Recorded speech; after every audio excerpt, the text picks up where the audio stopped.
नत्वा जिनेन्द्रं गतसर्वदोषं सर्वज्ञदेवं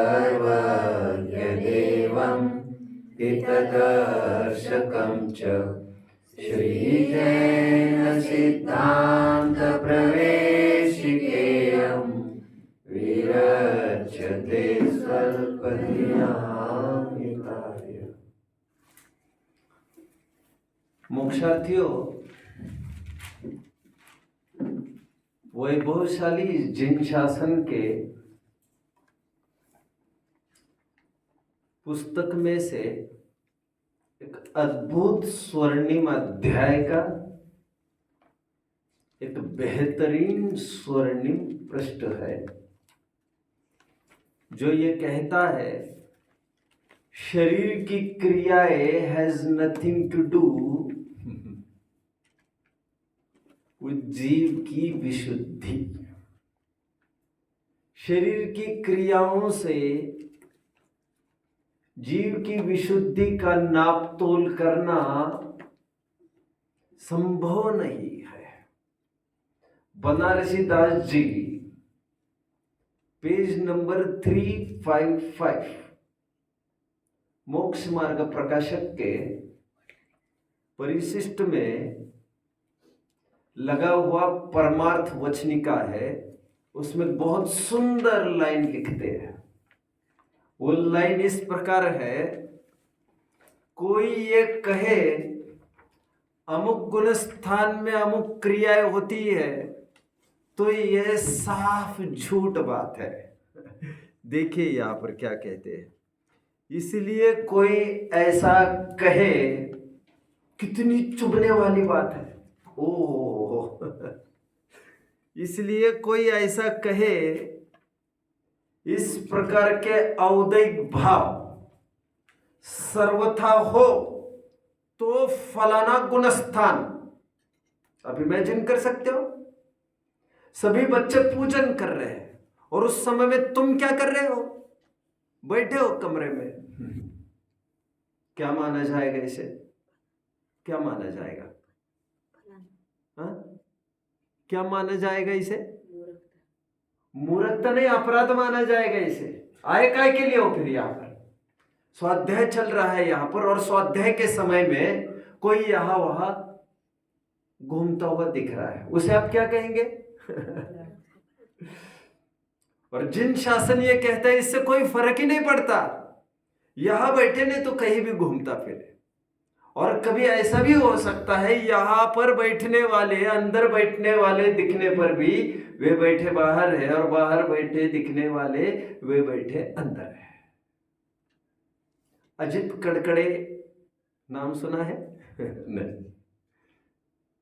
मैं आज फिर रिकमेंड करूंगा एक पोएम आपको। इसकी प्रिंट बनकर एक अपने लाइब्रेरी में होना चाहिए। आप लोगों ने सुनी होगी, ये बहुत प्रसिद्ध भजन है। मनी नाही भाव आणि म्हणे देवा मला पाव। बहुत सुंदर भजन है। अब आगे एक लाइन क्या है मालूम? देव काही बाजारातला भाजीपाला नाय र, मनी नाही भाव आणि म्हणे देवा मला पाव।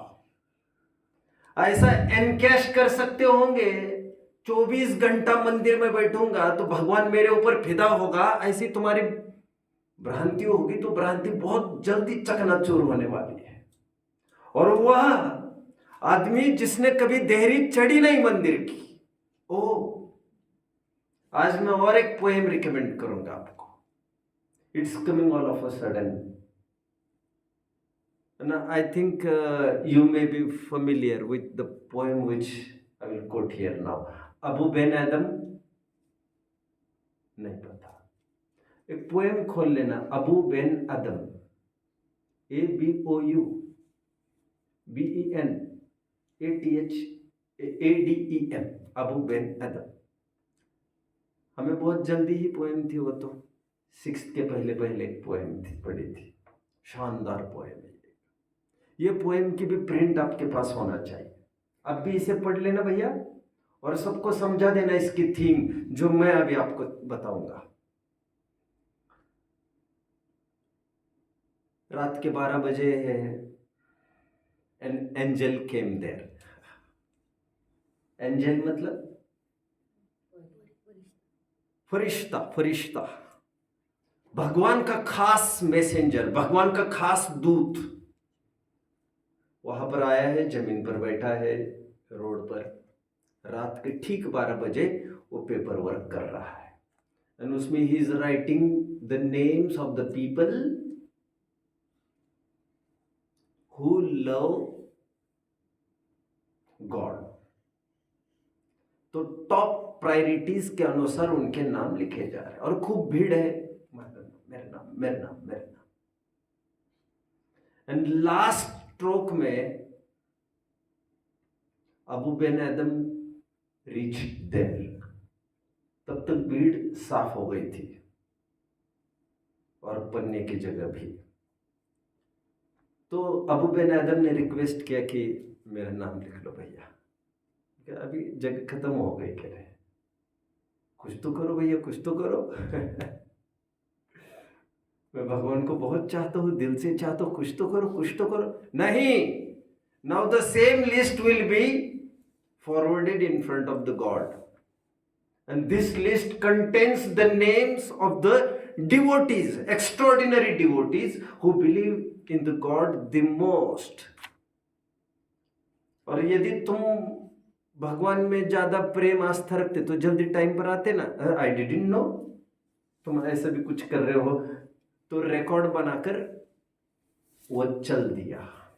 Abu Ben Adhem left helpless there, he was left helpless there. But जाते समय अबू बिन आदम ने उस फरिश्ते को यह कहा, ओके, यदि उस लिस्ट में नाम नहीं बन सकता मेरा, जिस लिस्ट में, भक्तों की लिस्ट में जो भगवान को बहुत चाहते हैं, उस लिस्ट में मेरा नाम की जगह नहीं बन सकती यदि, तो कहीं कॉर्नर में दूसरे पेज पर कहीं इतना लिख दो कि there is a person called Abou Ben Adhem who loves his fellow man so much.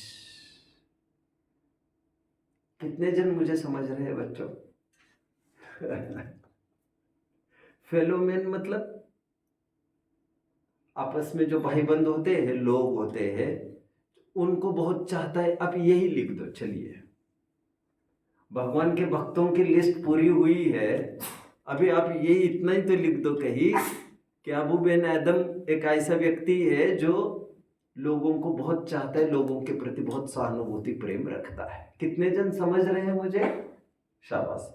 फेलोमैन मतलब कंट्रीमैन, आप तो समझते ही होंगे ये सब। Next day the angel came there. आज एंजल फिर से आया था, सोने का पत्र लेकर, चमक रहा था चकाचक। उस चमक में आज फिर क्राउड इकट्ठा हो गया।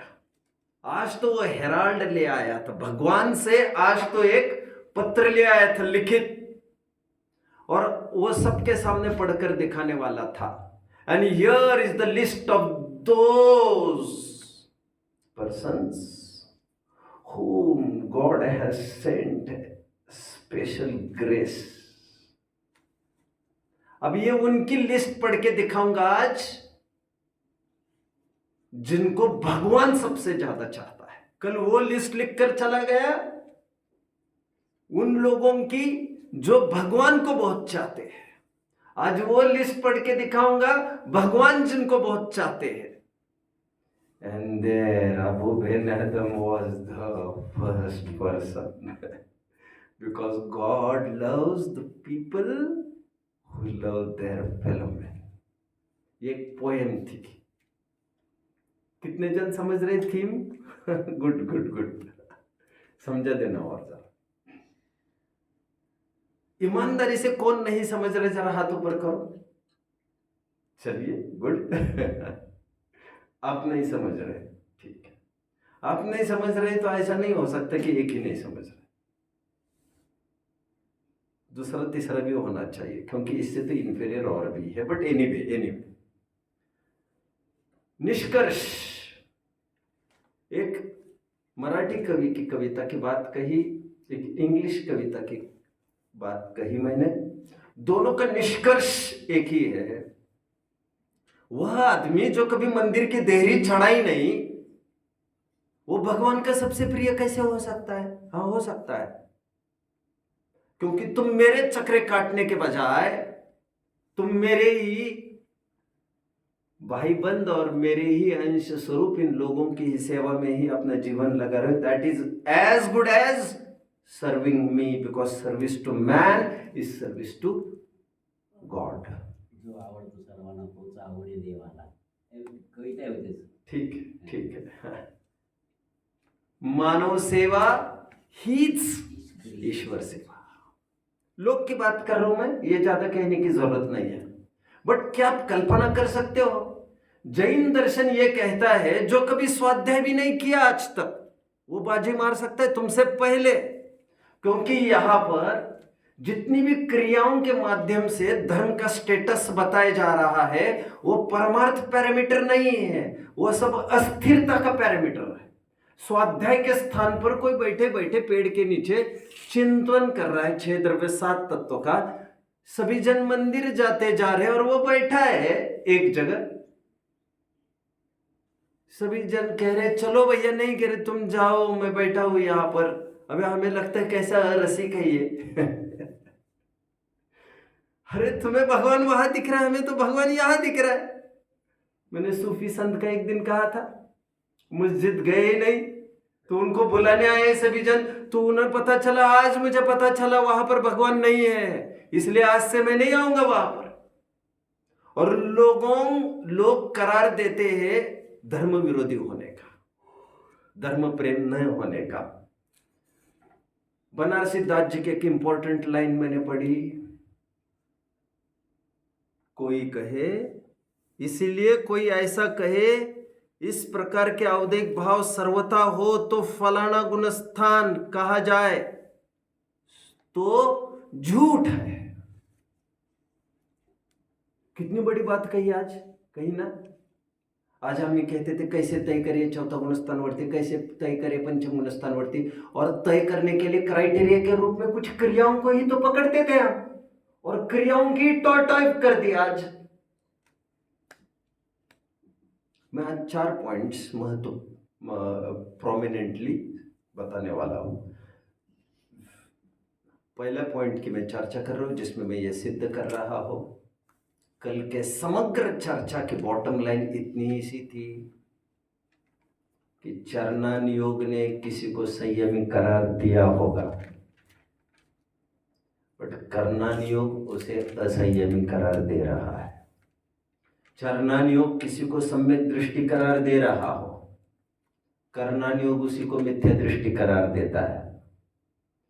सम्यक दृष्टि करार उन्हीं को तो देगा चरणान योग, जो बराबर मंदिरों में 2-5 बार आता है, जो निरंतर स्वाध्याय करता है, स्वाध्याय कराता है। बट अध्यात्म ये कहेगा ऐसा होने पर भी उसमें वह बात नहीं है।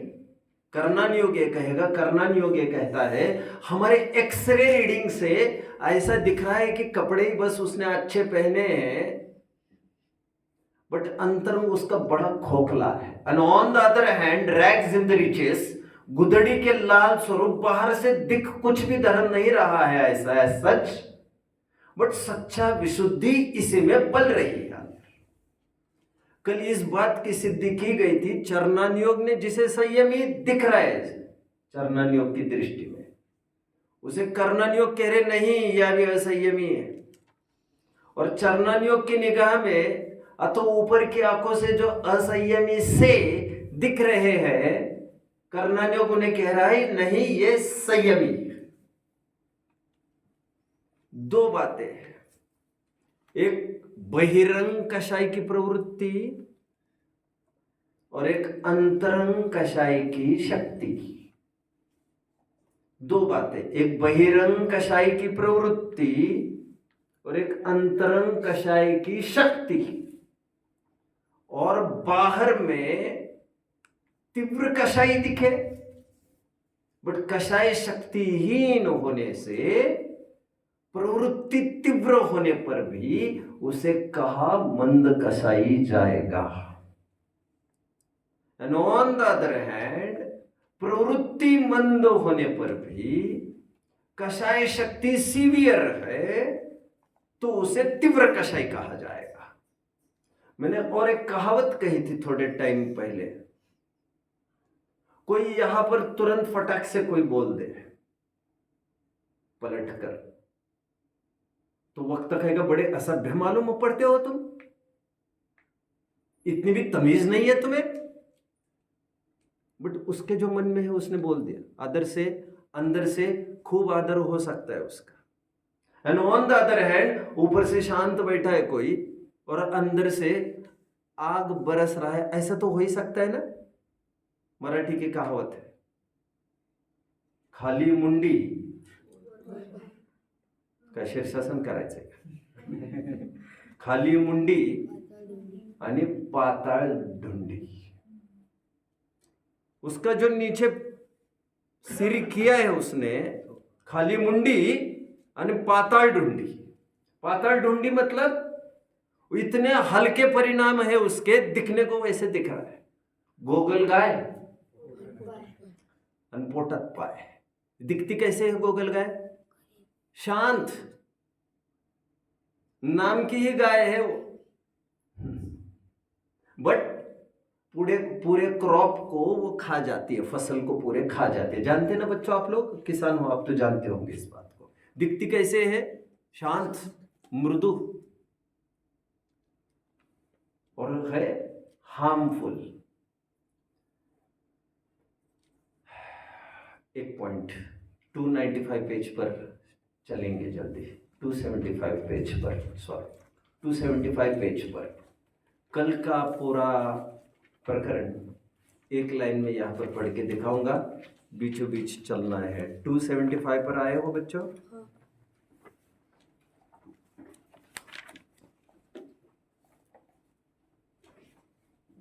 ओह आई एम सॉरी, कहाँ मिलेगा फिर? एक मिनट है।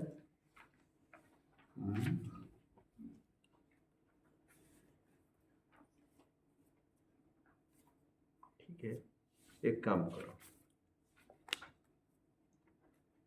सॉरी इट्स 276, सॉरी बीचों बीच आइए। तथा बीचों बीच की एक लाइन, कल के पूरे एक घंटे का निचोड़ मैं यहाँ पर बता रहा हूँ। वैसे 4 पॉइंट्स की चर्चा करूंगा, मैं पहले पॉइंट की चर्चा कर रहा हूँ अभी, कि बहिरंग प्रवृत्ति से सर्वथा अंतरंग विशुद्धि का नापतोल हो नहीं सकता, और कभी कभी एग्जैक्टली उल्टा हो सकता है, राइट? देखो 276 पर कौन सी लाइन पढ़नी होगी बच्चों मुझे? तथा सर्वार सिद्धि के देव कषाय रूप थोड़े प्रवर्तते हैं। मिला? हाथ ऊपर करिए जिनको मिला हो।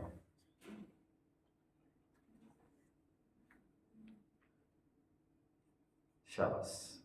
तथा सर्वार सिद्धि के देव कषाय रूप थोड़े प्रवर्तते हैं, उनके बहुत कषाय शक्ति से असंयम कहा है, और पंचम गुणस्थानी व्यापार अब्रह्मादि कषाय कार्य रूप बहुत प्रवर्तते हैं, उनके मंद कषाय शक्ति से देश संयम कहा है। इस प्रकार जानना।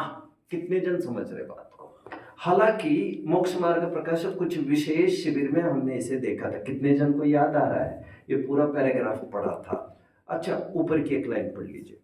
तथा किसी जीव के कषायों की प्रवृत्ति तो बहुत है, और उसके अंतरंग कषाय शक्ति थोड़ी है, तो उसे मंद कषाय कहते हैं।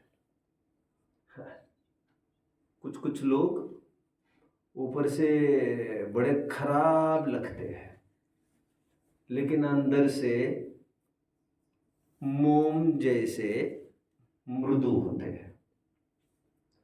उदाहरण लिए है ना बनारसी दास जी ने। कुछ चीजें ऐसी है जो बाहर से कठोर दिखती है और अंदर से एकदम नरम होती है। उदाहरण देना बच्चों, नारियल कुछ बाहर से नरम दिखते हैं, अंदर से एकदम कठोर होते हैं। उदाहरण दीजिए। हाँ? वैसे तो कुछ भी बोलो तो भी चलने वाला है आज तो। वैसे बद्री फल, क्या नहीं सॉरी, बद्री फल नहीं, बेर, बेर कहेंगे आप। क्या बेर? बेर है, बाहर से कैसे मुलायम है, अंदर से तो बीज ही है ना, इसलिए मैंने कहा यहाँ पर तो कुछ भी बोलेंगे तो भी चलने वाला है। ऊपर से कैसा दिख रहा है? मुलायम, आम भी ले सकते हैं।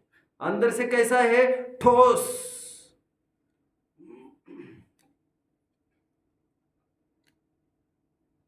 वज्रादपि कठोराणि मृदुनी कुसुमादपि। वज्र से भी कठोर दिखने वाले लोग अंदर से फूल से भी अधिक कोमल हो सकते हैं। लोकोत्तराणि चेतासि को ही विज्ञत्तुम अर्हति। ऐसे असाधारण पुरुषों की अंतरंग बहिरंग प्रवृत्ति का तालमेल बड़े विरले लोग ही समझते हैं, ऐसे नीतिकार बोल रहे हैं। और कुछ कुछ लोग ऊपर से बड़े अच्छे दिखते लेकिन घात पात कब कैसे कर देंगे वे, आपको तो पता भी नहीं चलेगा आपके साथ क्या हुआ है। कल के प्रवचन का पूरा थीम मैंने यहाँ पर बताया। बाहर से दिखता संयम असंयम क्या है और एक्चुअल संयम असंयम क्या है। कितने जन समझ रहे बात को? शाबाश। वैसे आगे की भी लाइन पढ़ी थी, तथा किसी जीव के कषायों की प्रवृत्ति तो थोड़ी है तथा उनके अंतरंग कषय शक्ति बहुत है, तो उसे तीव्र कषय कहते हैं। आगे की भी लाइन पढ़ी थी मैंने, ये भी इसे समझ लेना चाहिए। अभी ऐसा क्यों होता है थोड़ा और मैं बताऊंगा, क्योंकि क्या होता है, जो शांत दिख रहा है आपको उस पर अवसर आया नहीं है अभी। जैसे आप रात में पानी नहीं पीते हो, आप मेरा भी उदाहरण ले सकते हो। आपको यदि भस्मक व्याधि हो जाए तो क्या आपका संयम ऐसा ही बरकरार रहेगा? भावना अच्छी है आपकी, जब तक प्रतिकूलता आती नहीं है तब तक सच्ची परीक्षा होती भी नहीं है हमारी। अनुकूलता में परीक्षा का कोई प्रसंग भी नहीं है हमारा। दिन भर पेट भर भोजन किया आपने, खूब पिया खाया पिया, 5 बजे पेट भर भोजन करने वाले को क्यों रात में भूख लगेगी? अभी अभी पानी पिया है, क्यों क्यों भूख लगेगी? बट दिन में कदाचित खाना ही नहीं मिले तो how long will you sustain? आप कितना दम तक धर पाएंगे? मुगलों के काल में ऐसा कहते हैं ना बच्चों कि वे मुगल लोग जैनियों के आचरण पद्धति को तोड़ने के लिए वे ये करते थे, दिन में जैनियों को अपने पास रखते थे, सूर्यास्त के टाइम पर कहते थे जाओ अभी, क्योंकि वे जानते थे दिन में नहीं खाएंगे तो रात में तो वैसे ही खा लेंगे। तो लोगों ने ऐसा सुनते हैं कि लोगों ने ऐसे महीनों सालों निकाले जिसमें रात में गश्त भी दिया करते थे ये मुगल लोग उनके घर के आसपास कि ये खाना तो खा रहे ना बराबर। तो कृत्रिम धुआं बनाया जाता था, बर्तनों के आवाज किए जाते थे जिससे वो सबको ये फील हो हाँ ये खा रहे, चलो आगे चलो, इनको खाना पड़ेगा रात में। सच्ची परीक्षा तो उन्होंने की है, कड़ी परीक्षा तो उन्होंने दी है। मिट्टी में उनका खून मिला है, उस मिट्टी पर हमने हमारी नींव खड़ी की है। ये जिन शासन की महक उन शहीदों की शहादत से है जो इतने धीर वीर हो गए और जिन्होंने बाजे लगा दी जान की भी। मेरे पास ऐसी सैकड़ों कथाएं हैं, घटनाएं आपको पढ़ लेना चाहिए। जेल में भी किस प्रकार, नहीं तो मैं संस्कार कक्षा के रूप में 2-4 सेशंस ले लूँगा, दैट विल बी बेटर। फिर उसमें नाम वाम सब मैं बताऊंगा कैसे क्या क्या स्थितियाँ बनी। ऐसे ऐसे भी लोग हैं जिन्होंने 6-6 महीना जेल में केवल पानी में डुबो डुबो कर रोटी इसीलिए खाई क्योंकि वे आलू प्याज आदि कुछ भी नहीं खा सकते, ऐसे भी लिखे हैं। खैर आइए लौट कर, मैं इतना सब क्यों कह रहा हूं बच्चों? बाहर से कुछ नहीं करता दिखता उतने मात्र से संयमी करार इसीलिए नहीं देना चाहते आचार्य देव। वे कहते अभी परिस्थिति आई नहीं है उस पर, आने वाली परिस्थिति उसमें पूरे बदलाव लाएगी, वो हो जाएगा, वो हो जाएगा। इसीलिए बाहर का संयम संयम नहीं है, अंदर के संयम का परिणाम। और अंदर के संयम का परिणाम क्या है? कुछ भी स्थितियां बने, किसी भी स्थिति में जो सस्टेन कर सकता है परिस्थितियों को, उसे संयमी करार दिया जाता है। अभी तो प्रसंग बना ही नहीं है, कितने जन फॉलो कर रहे हैं मुझे? पहला पॉइंट कंप्लीट। आज मुझे 4 पॉइंट डिस्कस करने, पहले पॉइंट में मैंने ये डिस्कस किया, कल की चर्चा का वैसे सार के साथ साथ मैंने ये भी कहना चाहा, आखिर क्यों है ऐसा कि बाहर की क्रिया में संयमी होने पर भी अंदर में संयमी नहीं कहा जा रहा है? क्योंकि अभी स्थितियां बनी नहीं। जैसे पांडव पर स्थिति आ पड़ी तो जुआ खेल ही गए ना, उकसाए जाने पर जुआ खेल पड़े ना, कितने जन फॉलो कर रहे। और यदि नहीं उकसाए जाते तो आम जन तो यही कहते कि ये जुआ नहीं खेलते भैया। अभी राम को भी उकसाए जाए तो राम भी खेल लेता। आपका क्या कहना है, हाँ या ना? इनकी भी पत्नियां भगा लेते पांडवों की तो ये भी मैदान में उतर जाते। क्या कहना है आपका, हाँ या ना? ये सब चौथे गुणस्थानवर्ती है। किसी पर कौन सी स्थिति आई, किसी पर कौन सी स्थिति आई, स्थिति न आने से वे कोई वैसे दूध के धुले हो गए, ऐसा नहीं होता है। वो भूमिका में है, मतलब परिस्थिति पड़ने पर ऐसा हो सकता है। इसलिए सप्त व्यसन का त्याग पंचम गुण स्थान में कहा जाता है, वह अंतरंग अपेक्षा। बट जो चरणान योग कहते हैं भैया सप्त व्यसन का त्याग नहीं है तो अंदर भी नहीं आ सकते, वो चरणान योग की अपेक्षा बात चलती है। कितने जन समझ रहे बात को मेरे? ठीक है। तो एक स्थूल कथन होता है चरणान योग का, और एक सूक्ष्म एग्जैक्ट प्रिसाइज्ड कथन होता है कर्णान योग का। पहला पॉइंट मैंने ये डिस्कस किया। सेकंड पॉइंट पर मैं आता हूं बच्चों। कल मैं जो पूरे सेशन में ये कहता रहा पंचम गुणस्थानवर्ती संयमी है, चौथे गुणस्थानवर्ती असंयमी है, वहां पर एक बात विशेष तौर पर समझना चाहिए आपको। पंचम गुणस्थानवर्ती को जब मैं संयमी कहता जा रहा था, वह केवल त्रसघात की ही तरफ से संयमी समझना चाहिए। बात बाकी 11 फैक्टर्स की तरफ से यदि देखा जाए तो वह वैसा ही असंयमी है जैसा देव,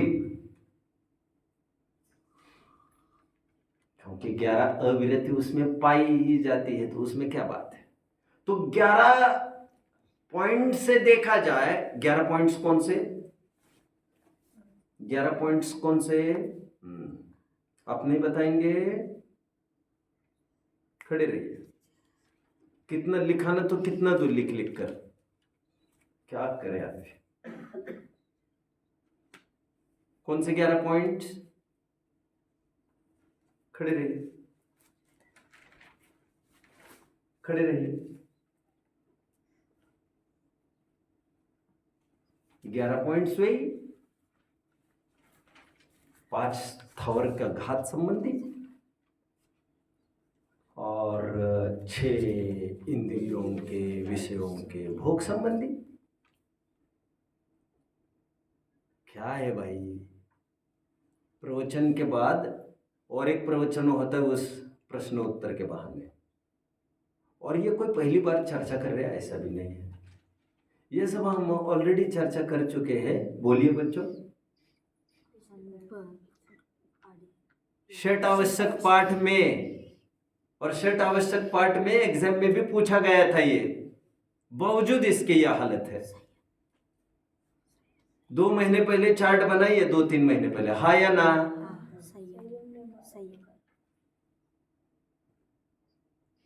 हद होती है भाई।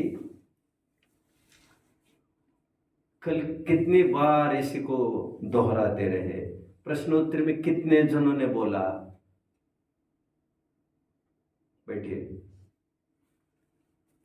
कुछ तो करो यार, मतलब शर्म। चलो एक पॉइंट कंप्लीट, सेकंड पॉइंट की तरफ मैं बढ़ा हूं। मैं ये कह रहा हूं देश संयमी कहा है वो 11 की तरफ से नहीं, और देश संयम कहा है वो 1 की तरफ से भी नहीं।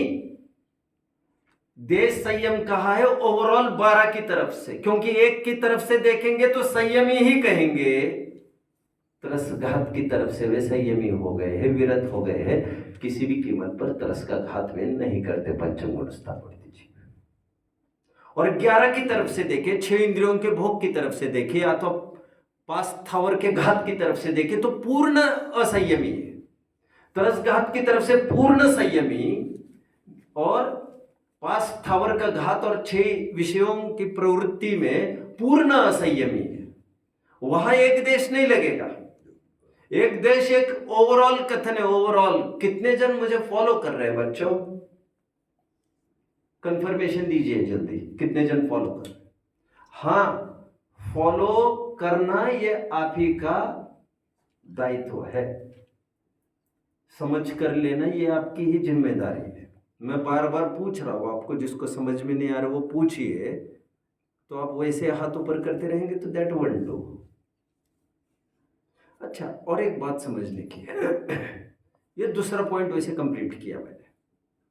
जो संयमी कहा जा रहा था कल पंचम गुण स्थानवर्ती को, वो एक पर्टिकुलर एंगल से बात चल रही थी। 11 के एंगल से तो वे असंयमी है, और वैसे ही असंयमी जैसे देव। भले ही प्रवृत्ति में डिफरेंस दिख रहा है, बट देवों पर परिस्थिति आती तो उनमें भी एक्टिविटी दिखती। कितने जन समझ रहे हैं बात को? बट बात बाकी उन्हें भूख ही नहीं लगती ना, नियोग ही उनका ऐसा है, क्या करें?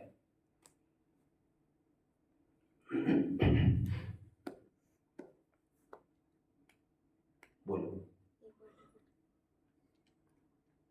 Last line. जैसे असंयमी ये पंचम गुण स्थानवर्ती है 11 तरफ से, 11 पॉइंट्स की तरफ से, वैसे ही असंयमी देव है। बात इतनी सी है, देवों में कोई प्रवृत्ति दिखती नहीं। प्रसंग आता तो उनमें भी ये प्रवृत्ति दिखती, इसलिए उनको असंयमी कहा है। जो अभी थोड़ी देर पहले राम की बात कह रहा था, बट उन पर परिस्थिति आएगी भी नहीं आनी। देवगति में है, भूख ही नहीं लगती तो क्या करेंगे? वो तो उनका जो मेक है, जो उनका बॉडी का मेक है, जो फीचर्स है, स्पेयर पार्ट्स, ऑर्गन्स है उनके, वे है ही उस जाति ढांचे के कि उनमें भूख ही नहीं लगती। तो उसमें तुमने क्या कमाल कर दिया? कितने जन फॉलो कर रहे हैं मुझे?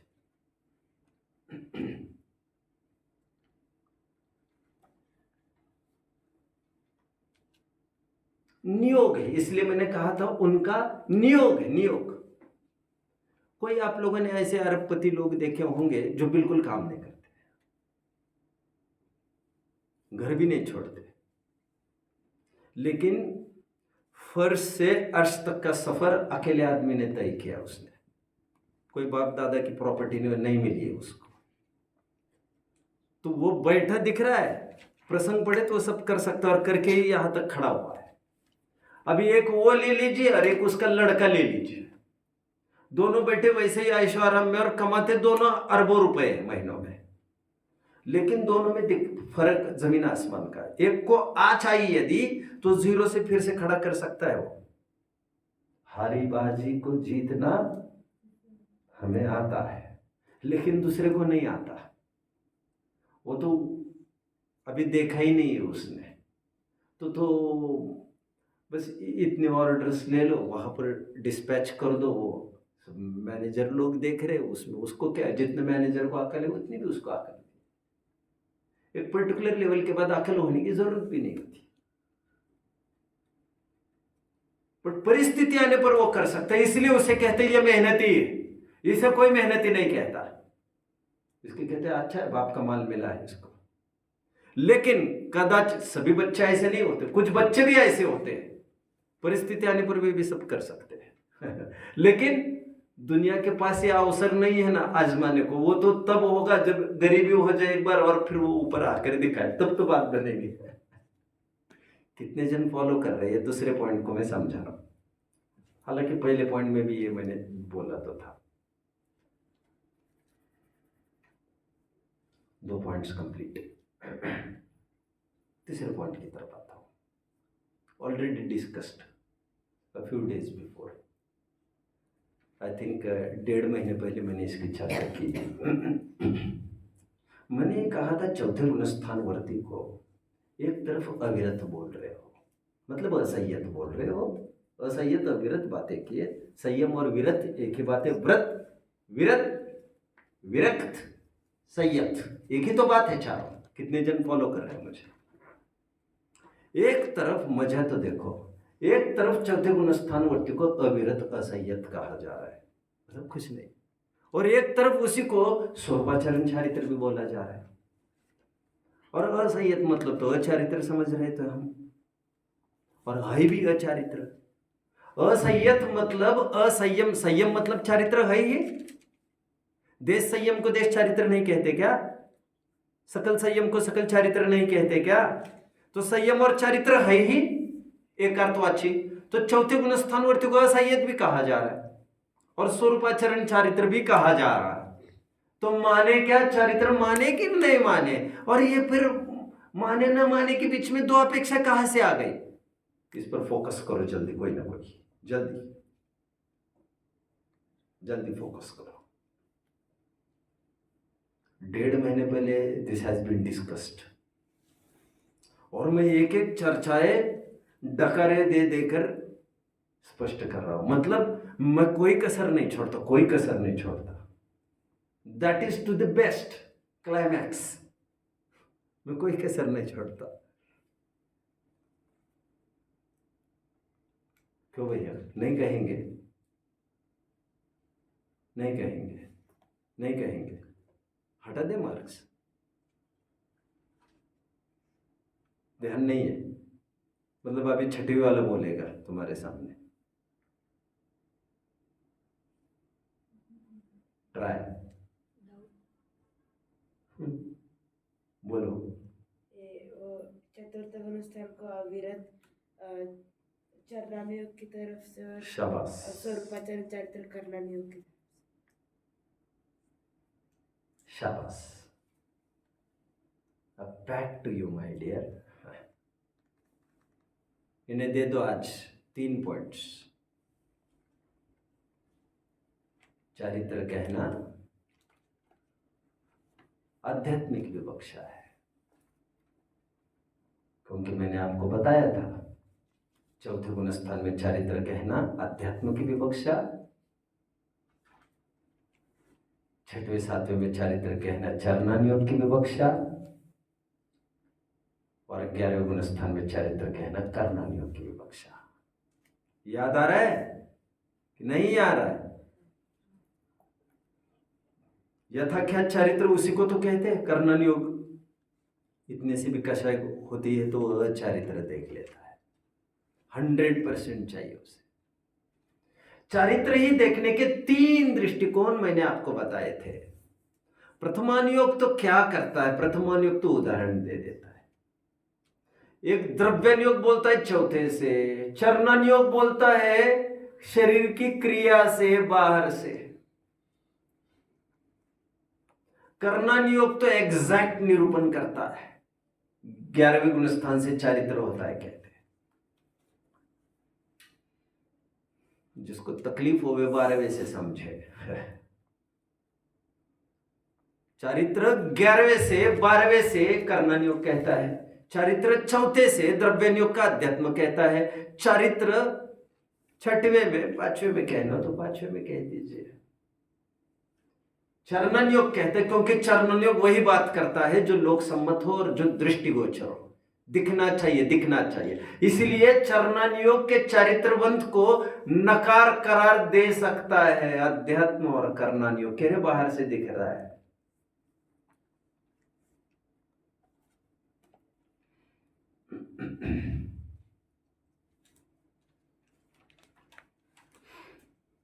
तीसरा पॉइंट, चारित्र कहना और चारित्र कहना, डोंट गेट कंफ्यूज्ड, दो अपेक्षाएं अलग अलग है, दो अलग अलग जन देख रहे हैं इसी चीज को। और असंयत तो बोला गया है, ये तो अपेक्षा ही दूसरी है। चौथे गुण स्थानवरती कोई मुनि हो, मुनि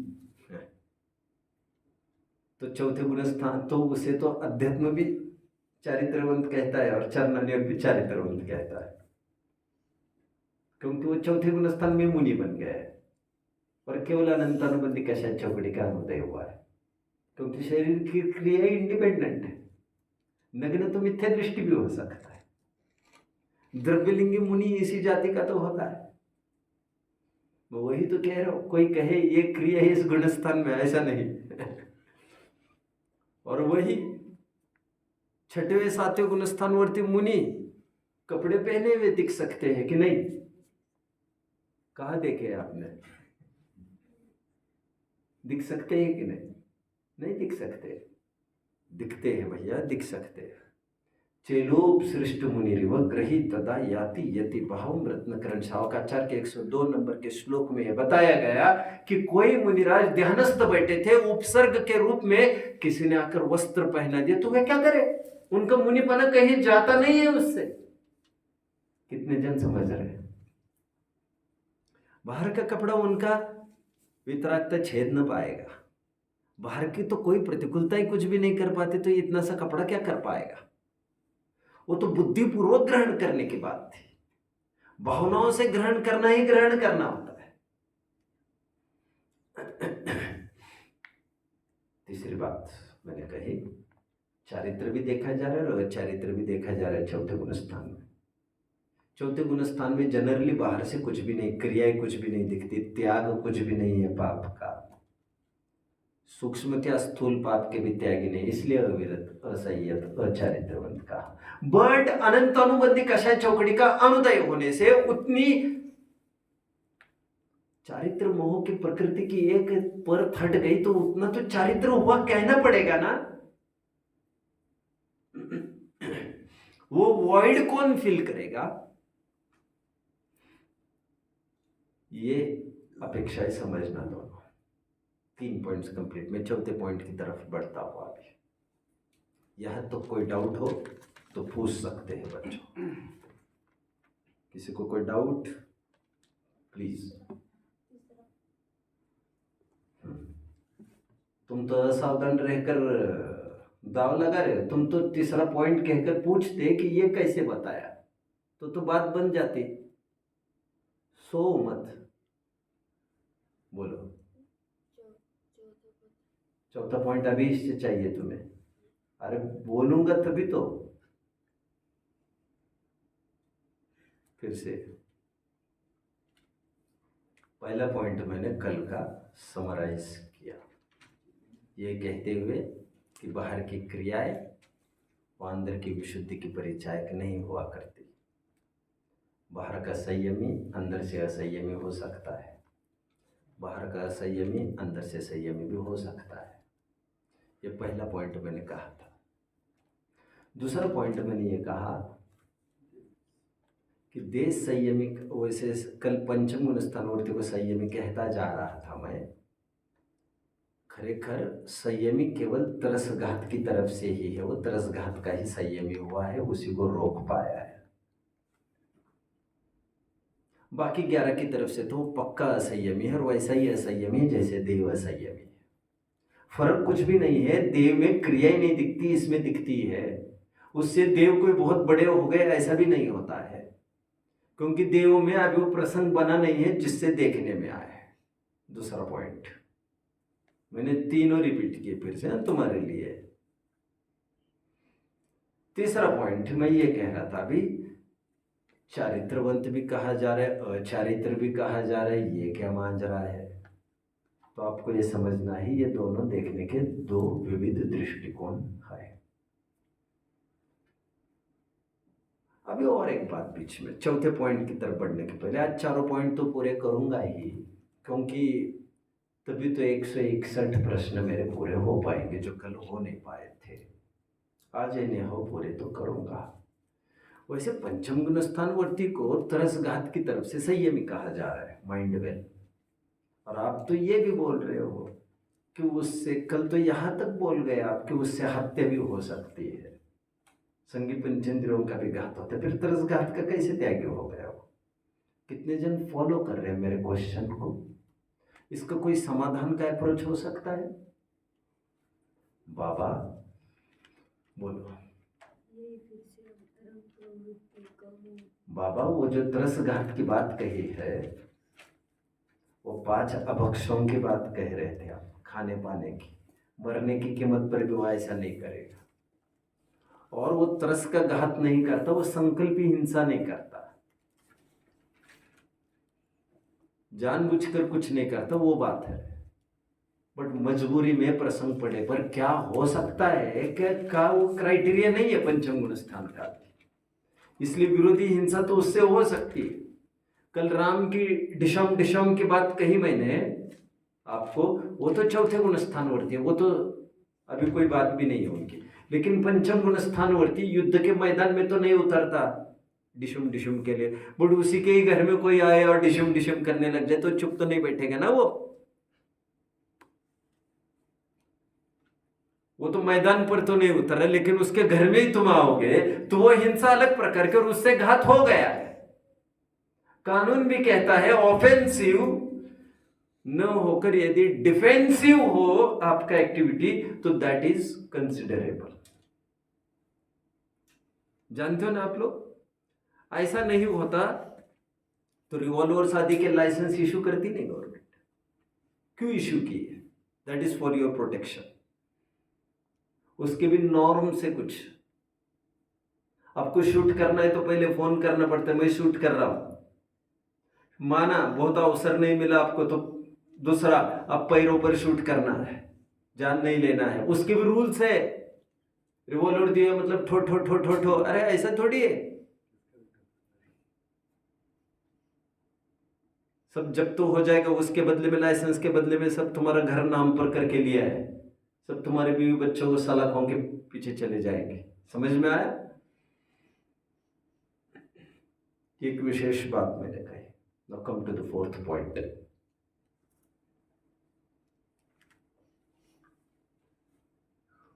मैंने कल अविरति की परिभाषा कहते समय विकृति है, वो भी मिथ्या दर्शन भी विकृति, अविरति भी विकृति, प्रमाद भी विकृति, कषाय भी विकृति और योग भी विकृति। ये तो विकार जीव के ही तो विकार है, तभी तो आश्रव को प्राप्त हो रहा है विकार के कारण। कितने जन फॉलो कर रहे हैं मुझे?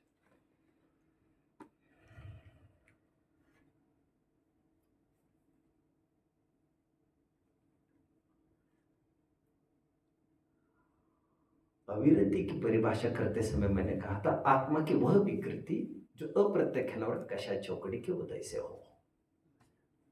अनंतानुबंधी के उदय से तो मिथ्याचारित्र होता है, मैं उसकी बात नहीं कर रहा हूं।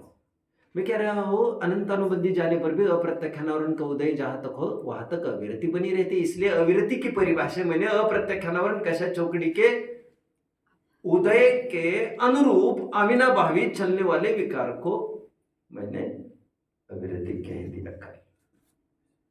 और बात सही भी है, अप्रत्यक्ष अनावरण के उदय में किंचित भी वो कुछ त्याग ही नहीं कर पाता तो अविरति तो रहेगी ही उसकी। कितने जन फॉलो कर रहे हैं मुझे? ये कल मैंने पूरा स्ट्रेस देते हुए कहा था। आज मुझे प्रमाद की परिभाषा करनी और प्रमाद के भेद भी बताने हैं। आज प्रमाद की क्या परिभाषा करेंगे? आज वो कौन सी विकृति है और कौन सी कषाय चौकड़ी को सामने खड़ा करके आज विकृति बताई जाएगी? बताइए जरा मुझे। कुछ उत्तर का हिंट है? कोई कोशिश करेगा उत्तर देने की? यद्यपि थोड़ा कठिन है बट फिर भी हाथ ऊपर है तो मैं एंटरटेन करूंगा। आजमा तो लीजिए। आजमाने में क्या जा रहा है हमारा? बोलिए।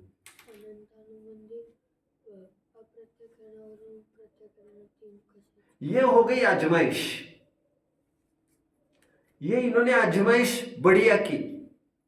इन्हें 2 पॉइंट दे दो आजमाइश के लिए। उत्तर साफ गलत है आपका, बट इसी लाइंस पर उत्तर मुझे चाहिए। Way of thinking is good. मैंने पॉइंट्स आपको फॉर्मूला के लिए दिए हैं, एप्लीकेशन सब्स्टिट्यूशन गलत है उसमें से। Try my dear.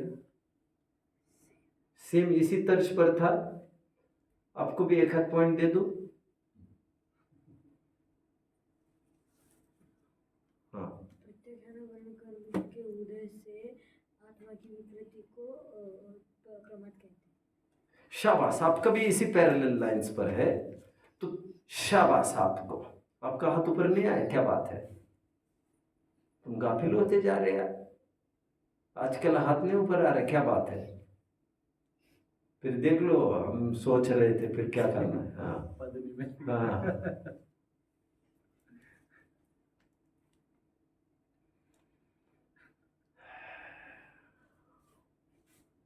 अभी देखिए आपत्ति क्या है बच्चों, ध्यान से सुनिए, अभी ध्यान से सुनिए। अनंत अनुबंधी का उदय पहले गुण स्थान में। मैं एकदम स्थूल पढ़ाई करा रहा हूं अभी।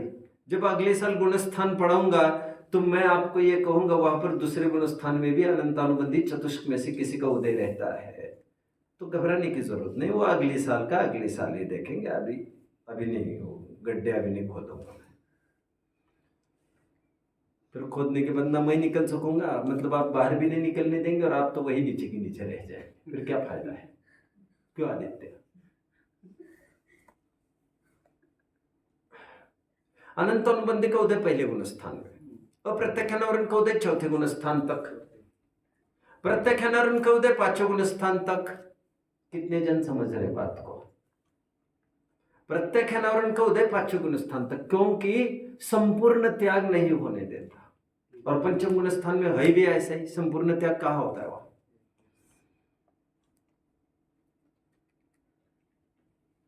बट आप कह रहे प्रत्यक्षानावरण के त्याग रूप प्रमाद होता, राइट?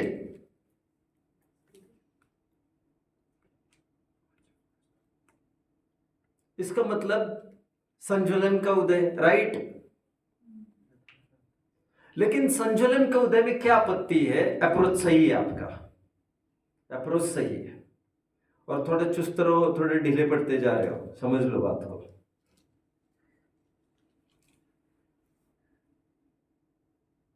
एक दिक्कत आएगी इसमें। दिक्कत ये आ रही, यदि प्रत्यक्षानावरण का अनुदय से ही, मतलब संज्वलन के उदय को लेकर यदि ये विकृति कहेंगे परमात्मा की, तो संज्वलन का उदय छठवें गुण स्थान से लेकर 10वें तक है, जबकि प्रमाद केवल छठवें में है। गुण स्थान लिखा है बच्चों प्रमाद का, आपने क्या लिखा है? हाँ लिखा है। ये क्या बोल रहे पांच से? कहाँ से लिखा आपने पहले से पांचवें तक? मैंने लिखाया था ना आपको, मैंने लिखा है ना छठवें तक, तो ये पांचवें क्या बोल रहे फिर? हाँ छठवें तक लिखा है ना सब ने, ये पांचों कौन बोला अभी? फिर पांचों कौन बोले? यही दो में से ही तो कोई बोला। हाँ दोनों छठवें तक प्रमाद कहा है। अभी दिक्कत यह है, ऐसी कोई कर्म प्रकृति होती जो छठवें तक उदय होती और सातवें में नहीं होती, तब तो परिभाषा बन जाती। कितने जन समझ रहे हैं मुझे? बट अनफॉर्चुनेटली ऐसा कुछ भी नहीं है।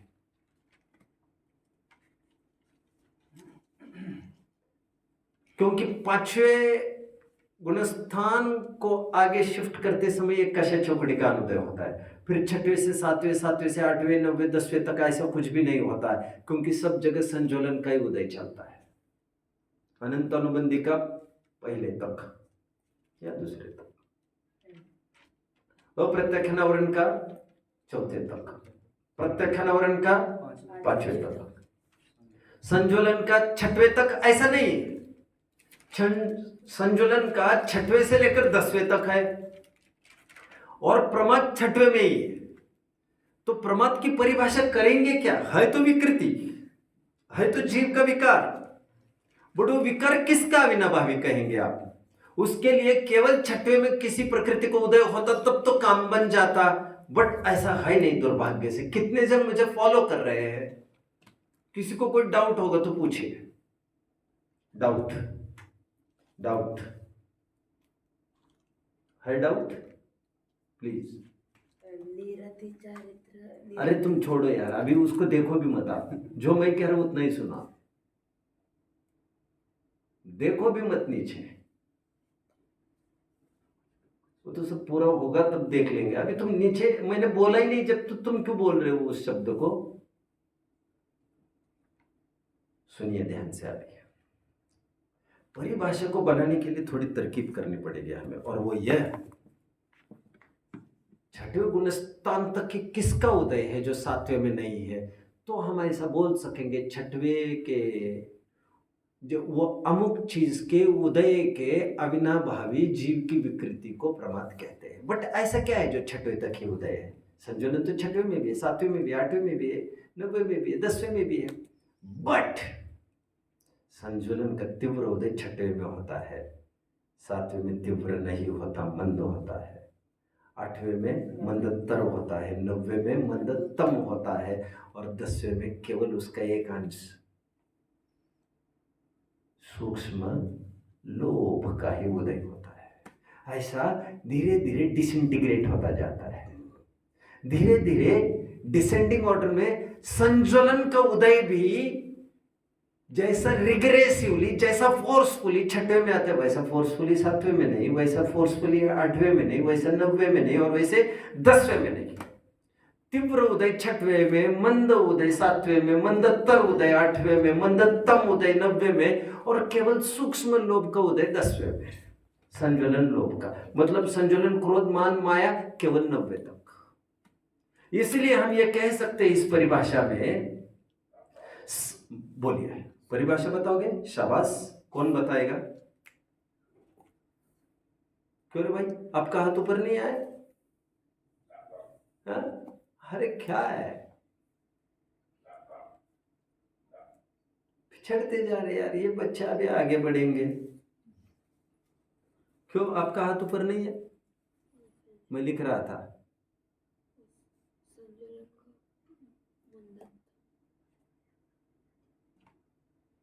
बोलो। संज्वलन के तीव्र उदय। शाबाश, यही आपके टेक्स्ट में लिखा है, इतना ही मुझे चाहिए एग्जाम में। संज्वलन कषाय चौकड़ी के तीव्र उदय के अविनाभावी रूप जीव की विकृति को प्रमाद कहते हैं। आज इतना ही पढ़ाऊंगा मैं, शेष कल, बस इसका थोड़ा पार्ट कल ले लूंगा मैं, जो निरतिचार्य बोल रहे हो वो कल ले लूंगा। ओम नमः। Time up.